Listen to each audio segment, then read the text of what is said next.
warahmatullahi wabarakatuh. Waalaikumsalam warahmatullahi wabarakatuh. Alhamdulillah rabbil alamin, wassalatu wassalamu ala asrafil anbiya'i wal mursalin wa ala alihi wa ashabi Rasulullah ajma'in. Amma ba'du.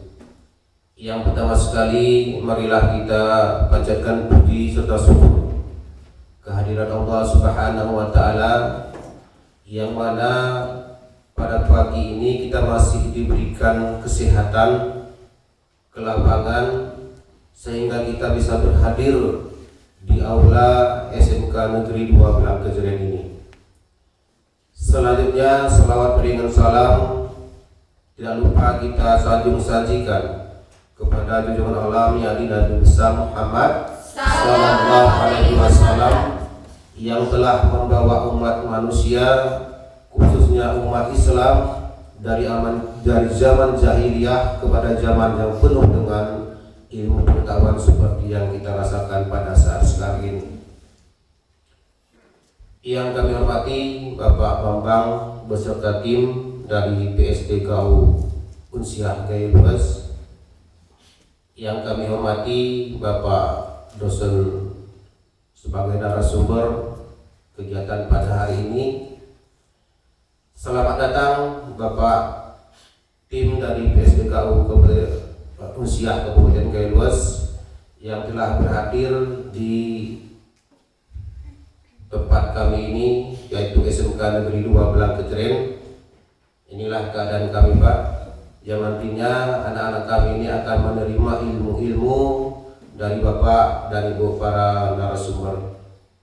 Seyogyanya dalam pembukaan ini disampaikan oleh Bapak Kepala SMK Negeri 2 Blangkejeren, namun karena sesuatu dan lain hal beliau tidak bisa hadir di tengah-tengah kita dan diwakilkan kepada kami untuk membuka acara ini. Anak-anakku sekalian, ini merupakan satu momen penting kepada anak-anak kami, di mana kita hari ini kehadiran atau kedatangan tamu kita dari PSDKU Unsiah Kabupaten Gaya Luas, yang nantinya kami berharap kepada anak-anak kami, ikutilah acara ini dengan baik, sehingga ilmu-ilmu yang disampaikan oleh para narasumber ini nanti bisa menjadi fondasi, bisa menjadi ilmu buat anak-anakku ke depannya. Semoga nanti anak-anakku sekalian juga 3 atau 4 tahun ke belakang bisa seperti bapak-bapak yang hebat ini di depan ini. Nah, itu mungkin yang perlu kami sampaikan, kami ucapkan, dan acara ini kami buka dengan resmi. Assalamualaikum warahmatullahi wabarakatuh.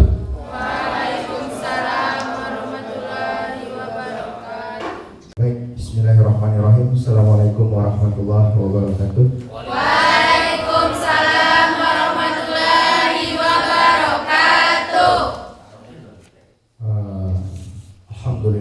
Alhamdulillahirabbil alamin, wassalatu wassalamu ala asrafil anbiya'i wal mursalin wa ala alihi wa sahbihi ajmain, amma ba'du. Syukur alhamdulillah, hari ini kita masih diberi kesempatan oleh Allah Subhanahu wa taala untuk kita bisa mengikuti kegiatan kita pada pagi hari ini. Selawat berhanturkan salam, tak lupa luputnya kita hadiahkan ke arwah junjungan alam, yakni Nabi besar Muhammad sallallahu alaihi wasallam. Yang saya hormati kepada Bapak Kepala Sekolah atau yang mewakili SMK Negeri 2 Blangkejeren. Yang saya hormati kepada Bapak Ibu Dewan Guru yang telah bersedia menemani kami untuk mengikuti kegiatan kita pada hari ini. Yang saya hormati kepada Bapak Ketua Tim Pengabdian Masyarakat, Bapak Bambang SDMM, yang telah hadir bersama dan di tengah-tengah kita. Yang saya hormati juga kepada Ibu Mutia Dwi Novitasari SEMM yang juga sebagai anggota tim, dan saya juga sebagai anggota tim dari Pengabdian Masyarakat Prodi Manajemen PSDKU Kabupaten Gayo Lues. Baik, yang saya banggakan dan yang saya sayangi, ini adik-adik yang sudah hadir dan juga mau mendengarkan kegiatan kita pada hari ini, yang mana kita itu mengangkat tema kreativitas dan karakteristik kewirausahaan. Jadi saya selaku pemateri pertama itu nanti akan membawakan materi terkait dengan kreativitas dan kewirausahaan. Jadi sebelum saya berbicara jauh terkait dengan materi yang akan saya bawakan, sebelum alangkah baiknya saya perkenalkan dulu diri saya, Pak. Nama saya Muhammad Fadli Syahputra, SE MSI. Saya lahir di Binjai 2 Oktober tahun 1992. Jadi umur saya sekarang sudah menginjak hampir 30 tahun. Jadi saya selaku dosen di manajemen PSDKU Unsiah Kabupaten Gayo Lues. Ada yang pernah dengar Prodi Manajemen atau PSDKU Unsiah? Ada yang pernah dengar? Ada ya? Di mana kampusnya? Di mana? Di Belang Nangka. Dekat kan sama kita kan? Ya, jadi ini adik-adik ini udah agak keras ya. Jadi adik-adik ini sudah mungkin kelas akhir ya, sudah mau tamat, semuanya kelas akhir. Ya, jadi nanti kalau mau melanjutkan kuliah kita nggak perlu jauh-jauh, di Kabupaten Gayo Lues pun kita sudah ada, dan mutunya tidak kalah jauh, kreativitas dan kewirausahaan. Ada yang pernah dengar? Saya rasa kalau SMK nggak perlu ragu lagi ya terkait dengan kreativitas, apalagi kalau SMK itu sudah diajarkan untuk berwirausaha sejak dini, Pak kan. Wirausaha itu awal dalam bahasa Indonesianya itu artinya ada 2 kata. Yang pertama wira dan yang kedua itu usaha. Wira itu artinya pahlawan, pejuang atau orang-orang yang terpilih, itu wira. Usaha itu ialah orang yang bekerja untuk mendapatkan sesuatu atau orang yang berusaha untuk mendapatkan sesuatu. Jadi kalau wirausaha itu artinya pejuang untuk bekerja mendapatkan apa yang mereka inginkan, itu dia wirausaha. Jadi sudah tahu ya, kreativitas ini adalah sifat dasar yang harus dimiliki seorang pejuang daripada wirausaha. Sifat dasar ataupun seseorang yang berwirausaha pasti dia memiliki kreativitas. Jadi kalau orang yang berkreativitas belum tentu juga dia berwirausaha. Tapi kalau sudah dia berwirausaha atau menggeluti kewirausahaan, maka dia pasti memiliki sifat kreativitas. Oke, kreativitas definisinya itu ialah kemampuan untuk mengembangkan ide-ide baru dan cara-cara baru dalam pemecahan masalah dan menemukan peluang. Jadi kreativitas itu menemukan ide, gagasan atau pemikiran yang bersifatnya itu baru, belum pernah ada dilakukan orang. Itu termasuk kreativitas. Lalu dalam wirausaha selain kreativitas juga ada namanya sifat inovasi atau inovasi. Jadi inovasi ini ialah kemampuan untuk menerapkan kreativitas dalam rangka pemecahan masalah dan menemukan peluang. Jadi kalau kreativitas itu menemukan hal baru, kalau kita sudah memiliki kreativitas bisa menciptakan hal baru, maka kita harus memiliki sifat inovasi atau mengembangkan. Dia tidak stagnan, tidak itu saja. Dia harus dikembangkan, perlu inovasi baru. Oke, Dari sifat kreatif itu tadi, adakah kesemuanya atau salah satunya dari kalian? Ada? Ada? Oke, kalau saya tunjuk misalkan ini aqua. Kalau kalian sudah punya sifat kreatif, ini mau kalian jadikan apa bisa kalian jual? Anggap ini sudah kosong. Sudah kosong ini, anggap ini sudah kosong. Jadi ini mau kalian jadikan apa setelah ini? Pot bunga. Lagi? Yang cowok? Ada betul. Terus, nggak masalah, yang penting cari uang. Ya, yang lain? Yang lain? Tempat tatakan pulpen, bisa nggak? Terus itu jadi hiasan bunga dari daur ulang, bisa nggak? Bisa, Pak. Bisa. Jadi kalian semua ini saya rasa kreatif ya. Dari benda ini aja mereka sudah tahu Pak mau jadi apa dan jadi ya kan? Di dalam kreativitas itu ada yang menjadi faktor pendorong kita dan ada yang faktor penghambat. Nah, ini harus kita pahami. Yang pertama faktor pendorong itu ialah perubahan sikap. Perubahan sikap kita itu kita harus sikap ini kita harus berubah-ubah sepanjang umur kita itu akan semakin bertambah. Kita harus bisa berpikir dewasa. Selanjutnya menjadi pendorong itu adalah melanggar aturan. Melanggar aturan ini bukan misalkan disuruh kalian sekolah, kalian cabut, bukan seperti itu. Melanggar aturan ini orang adalah yang berpikir tidak pada konten ataupun tidak pada konten. Misalkan kita harus membuat seperti ini, aturannya seperti ini, tapi kita harus berpikir lebih lagi. Kalau dulu kan kalian nggak pernah berpikir Milo itu dicampur sama boba, sama apa, ada yang dicampur sama jelly macam itu kan kita nggak pernah berpikir. Orang yang keluar dari zona nyaman ataupun keluar dari hal-hal yang sudah monoton dilakukan di kalangan masyarakat, dia keluar dari situ. Malah itu akan semakin menjadi nilai tambah ataupun menjadi kreativitasnya tersendiri kan seperti itu. Lalu mampu menyalurkan stres. Nah, jadi stres kita ini ataupun kita setiap manusia itu pasti ada stres, sifat jenuh dan galau macam ya kan. Jadi kita jangan salurkan ke hal-hal yang tidak bermanfaat. Misalkan kita terjerumus ke narkoba, terus itu ke pergaulan bebas dan lain sebagainya, itu jangan. Kita salurkan, misalkan kalian lagi galau nih kan, buat produk dari daur ulang, nah, ataupun buat makanan terus itu saya jual ya kan.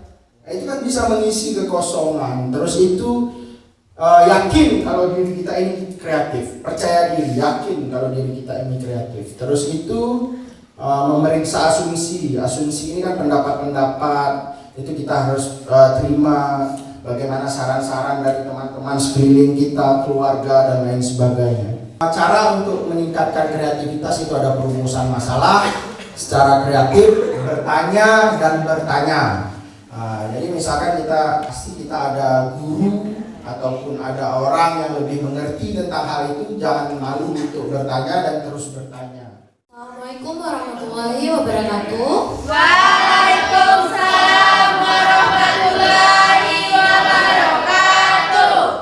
Baik, yang saya hormati Bapak Bambang SMM selaku Ketua Pengabdian Masyarakat pada hari ini, kemudian pada Pak Fadli SEMSI selaku narasumber kita pada pagi hari ini, dan yang saya hormati juga kepala sekolah ataupun yang mewakili yang sudah memfasilitasi dan memberikan kami tim dari Fakultas Ekonomi dan Bisnis Universitas Syahkuala PSDKU untuk melakukan kegiatan sosialisasi mengenai kreativitas dan kewirausahaan.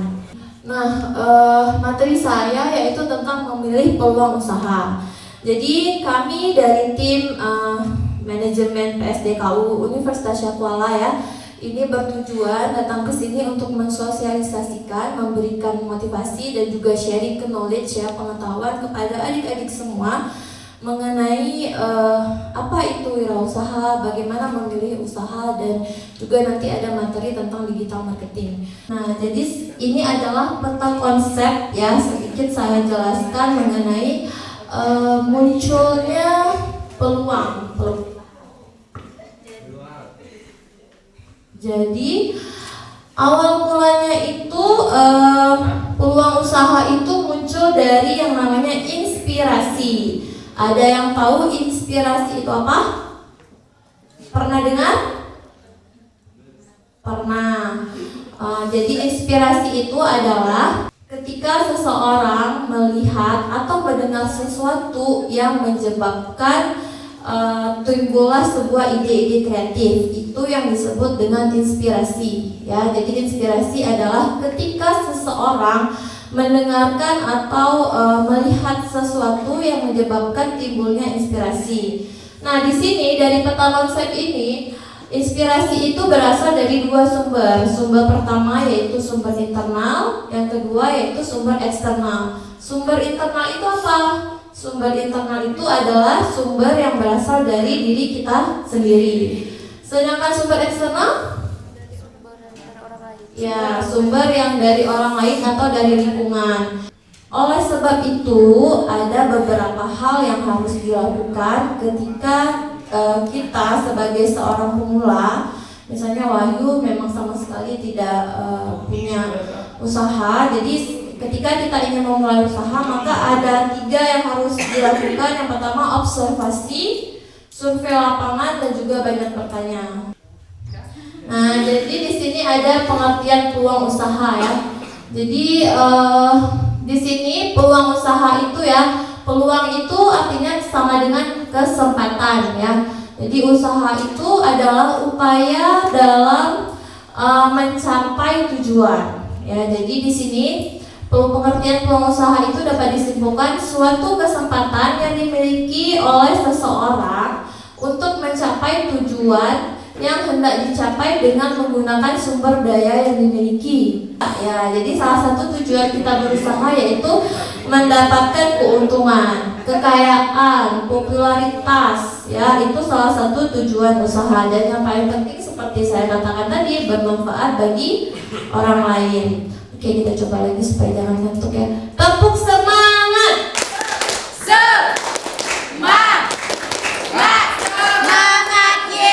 Ya, teman-teman dong sekali lagi buat kita semua. Ini suara cowok-cowoknya mahal ya di sini ya. Jadi nggak tahu nih kapan kira-kira bisa kebuka suara cowok-cowok di sini ya. Cool gitu ya. Cool kas semuanya di sini ya. Nah, jadi kita lanjut ke ciri-ciri peluang usaha yang baik ya. Jadi yang pertama, kan peluang usaha itu banyak ya, tetapi dalam memilih peluang usaha, yang pertama kita harus melihat ciri-ciri peluang usaha yang baik. Yang pertama yaitu bersifat orisinil ya, atau tidak menjiplak. Yang kedua, harus harus dapat mengantisipasi perubahan pasar. Itu yang kedua. Kemudian yang ketiga, sesuai dengan minat ya, sesuai dengan minat ini, misalnya hobi kita. Jadi tepuk tangan dulu buat teman-teman kita semua. Oke, jadi berhadapan ya, berhadapan. Nah, berhadapan juga nih, Upin Ipin berhadapan. Kemudian gamesnya singkat aja ya, melatih konsentrasi. Sebelah kanan saya warnanya hijau, sebelah kiri saya warnanya hitam. Jika saya bilang hitam, berarti hitam harus menangkap hijau. Tangannya gini. Jadi nanti ditangkap ya. Kalau saya bilang kok ketawa. Nah, jadi kalau ini warnanya apa sebelah kiri? Sebelah kanan? Hijau. Kalau saya bilang hitam, berarti hitam harus menangkap si hijau. Kalau saya bilang hijau, berarti hijau harus menangkap si hitam. Oke. Kita mulai ya, konsentrasi, baca bismillah. Warna hijau.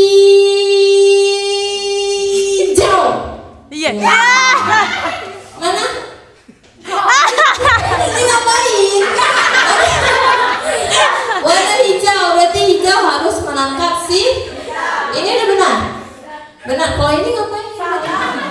Pegangan tangan. Oke, baik, terima kasih. Berarti pemenangnya siapa namanya, Dek? Wira ya, nanti akan dapat hadiah dari tim untuk Wira. Terima kasih pada teman-teman semua, tepuk tangannya untuk kita. Baik, saya akhiri saja materi kedua hari ini dan akan disambung oleh Pak Bambang.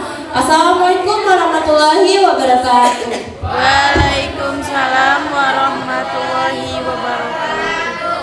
Oke, nama kakak Bambang dari Fakultas Ekonomi dan Bisnis, Prodi Manajemen PSDKU SKG Luas. Apa yang dimaksud dengan digital marketing? Apa sih digital marketing itu? Nah, siapa ada yang tahu? Yang pemasaran, yang jurusan bisnis itu pasti sering dibahas ya. Kalau digital itu dia medianya, ya, medianya. Nah, di dalam digital marketing itu ada gengnya. Tahu gengnya? Geng tahu geng? Kelompok-kelompoknya. Nah, di digital marketing itu banyak. Ada website. Tahu website? SEO, kemudian apa lagi? Apa?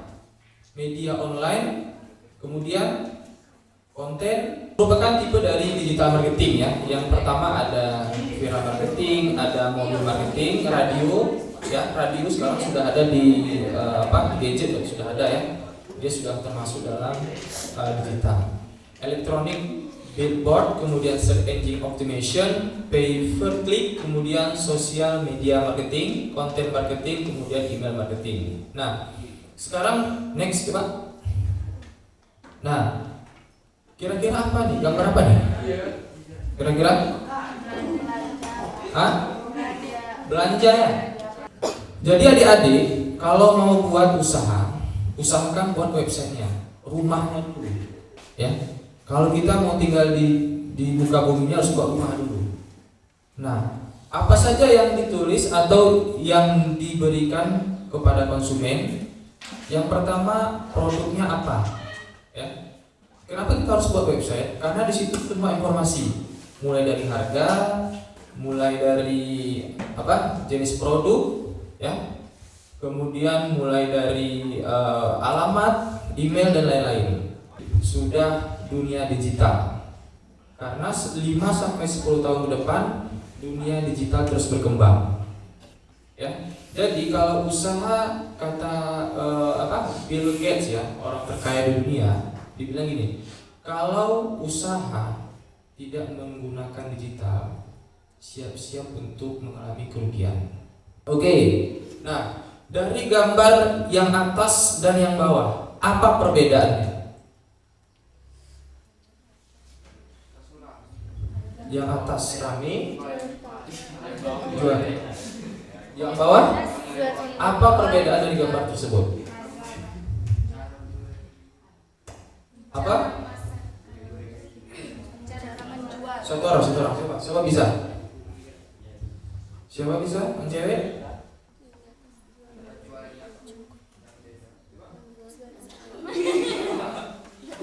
Cara jualnya yang beda, Pak. Cara berjualannya berbeda. Oke, sip. Satu lagi, yang perempuan. Yang perempuan, apa bedanya? Kurang terang kan? Cara pemasaran. Kalau yang atas, dia disebut dengan pasar tradisional. Jadi dia tidak menggunakan digital marketing. Ya, dia tidak menggunakan media digital. Tapi kalau yang bawah, dia menggunakan media digital. Nah, contoh misalnya dia bisa menggunakan Shopee. Ada di Shopee jualan sayur? Ada. Tokopedia? Ada. Instagram? Ada. Nah, sekarang adik-adik saya kira di Gaya Luas tidak ada masih masyarakat menjual sayur melalui marketplace, nggak ada. Kalian harus buat. Pulang dari sini pagi, bangun jam 4. Jam 4 udah penuh pasar ya. Ini jam berapa bangun nih? Jam 7 udah habis lah. Oke, jam 5. Jam 4 bangun, beli ke pasar, kemudian pulang, kemudian dibungkus, kemudian diposting. Buat di Instagram, di Facebook, cari teman. Kan di Facebook itu kan ada grup-grup ya. Ada grup Gailus kan? Masuk aja ke dalam grup Gailus itu. Posting. Nah, tadi kan Pak Fadli mengatakan bahwa kita harus mendekati konsumen seperti Gojek, tinggal tekan antar gitu ya. Nah sekarang kita harus buat ya, harus buat di Kabupaten Galuas. Contoh tampilan toko kue Sandra. Nah begini tampilan dari WhatsApp bisnis. Jadi jelas, dia sama seperti Shopee ya, jelas gitu. Sedikit ada video, dia sama seperti kalian juga, dia SMK, tapi dia mempunyai ide kreatif. Nah, dia punya jiwa kewirausahaan. Oke, silakan buka balik ke desktopnya. Ia berjualan dari pukul 4 subuh hingga pukul 7 malam. Beruntung, ia punya seorang karyawan yang menjaga angkringannya saat jam sekolah tiba. Oke, nanti kan kakak minta nanti komentar dari adik-adik yang itu mengenai Ya, Rizky namanya. Ia adalah pelajar SMK Muhammadiyah 2 Mungilan, Kabupaten Magelang, Jawa Tengah. Misalkan untuk memenuhi kebutuhan hidup dan biaya pendidikan, membuat remaja 17 tahun ini berani membuka bisnis angkringan. Ia berjualan dari pukul 4 subuh hingga pukul 7 malam. Beruntung, ia punya seorang karyawan yang menjaga angkringannya saat jam sekolah tiba. Sebelum itu saya jualan aku cari dan kalau dulu waktu jualan lampu di tengah-tengah jalan itu mesinnya rusak. Lakukan ini yang lebih tepat buat sini. Bukan tanpa rintangan, bisnis yang dijalaninya kini juga banyak menghadapi tantangan, mulai dari rasa bosan hingga kondisi pembeli yang kadang tidak menentu. Namun situasi ini tak sekalipun mematahkan semangatnya. Sebenarnya banyak hambatannya Pak, hambatan dari pembeli kadang makan gorengan 5, ngakunya 3, punya 2 gitu. Rizky berusaha membagi waktu sekolah dan aktivitas bisnisnya dengan imbang. Melalui program sekolah pencetak wirausaha atau SPW yang ada di sekolahnya, ia dibimbing untuk menghadapi beragam persoalan yang muncul selama menjalani bisnisnya. Hampir setahun berjalan, jerih payahnya pun terbayar. Ia mampu membiayai hidup dan sekolahnya sendiri. Tidak kurang dari 600 rupiah, omset yang mampu ia hasilkan dalam sehari. Tunggu, tidak ada sedikit bukan?